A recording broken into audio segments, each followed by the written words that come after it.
jailed in the house, unable to leave unless a male family member is with you? How about getting whipped if you refuse to wear a veil? How about not being able to report being raped because you don't have 4 male witnesses? If you report it, you'll be stoned to death for having unmarried sex. How about the right to vote? Let's see, most Islamic countries are dictatorships or failed states, so you can't vote. Forced marriages, child rape, incest, it just keeps getting worse. Incest. Wow. I'm not sure where you're getting your information from or if you've possibly mistaken us with somebody else. Why is incest wrong? It's not clear to me that it's wrong. Okay. It's clear to me. There's an evolution.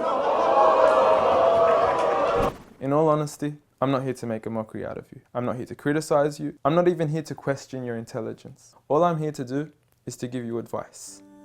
As someone who sincerely wishes the best for you and wishes the best for all of humanity, as a Muslim should be. The first advice I give to you is, please, if you want to talk about Islam, know what you're talking about. Don't be talking about some random news topic that has nothing to do with Islam. If you want to judge Islam, judge it for what's in here and on the Prophet Muhammad, peace be upon him.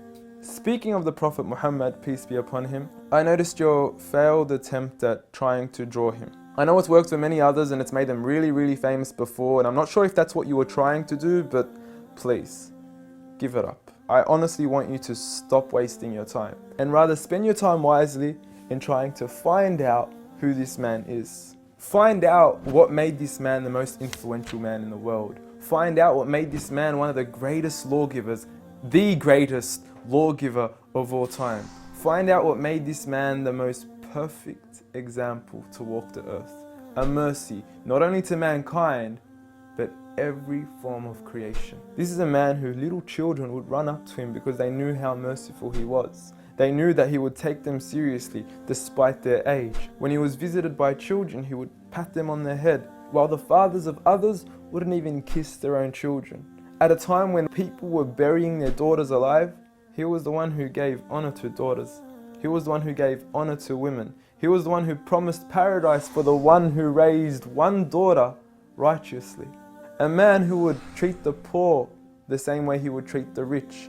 A man who would treat the black the same way he would treat the white. Muhammad, peace be upon him, was a man who his own enemies would call him the truthful and the honest. A man when his enemies would look at him in the eye, they would say, this is not the face of a liar. Even to this day, some of his worst enemies have become the most noble of his supporters after realizing that he was a man of truth. Find out why we love him. Find out why some of the companions were ready to die for him.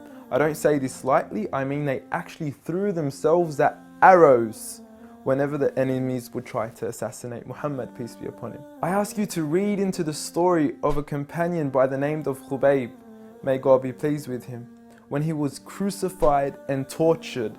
And the one who was torturing him would say to him, "O Khubayb, wouldn't you rather that Muhammad, peace be upon him, be in your shoes right here, and you be in the comfort of your own family in your own home?" He responded by saying, "I would rather be here and die than to see a thorn prick the foot of Muhammad, peace be upon him." I want you to ask yourself, why are there 1.7 billion people today, all across the world, that are eager to implement the way he lived to the absolute core? From the way we enter the bathroom, to the way we would govern an entire country, to the way we dress, to the way we eat, to the way we even sleep on our right side. We follow him to the absolute core. So I suggest you stop wasting your time in attacking the man that you cannot faze at all. If God, the creator of the heavens and the earth and everything in between, the one and only, has honored him, who are we to even try to dishonor him? If you don't understand what I'm trying to say, let me give you a quick experiment. What I want you to do is to walk outside tonight, look at the brightness of the moon, and go ahead and spit at it. And see what your spit does to the moon.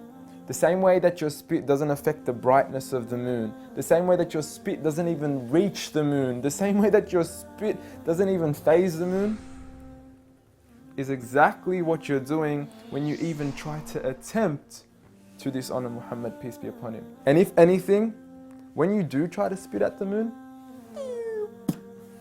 you're only harming yourself. So please, stop what you're doing, stop wasting your time, and try to find out who he really was for your own benefit. Seek my advice. We want the best for you. Peace.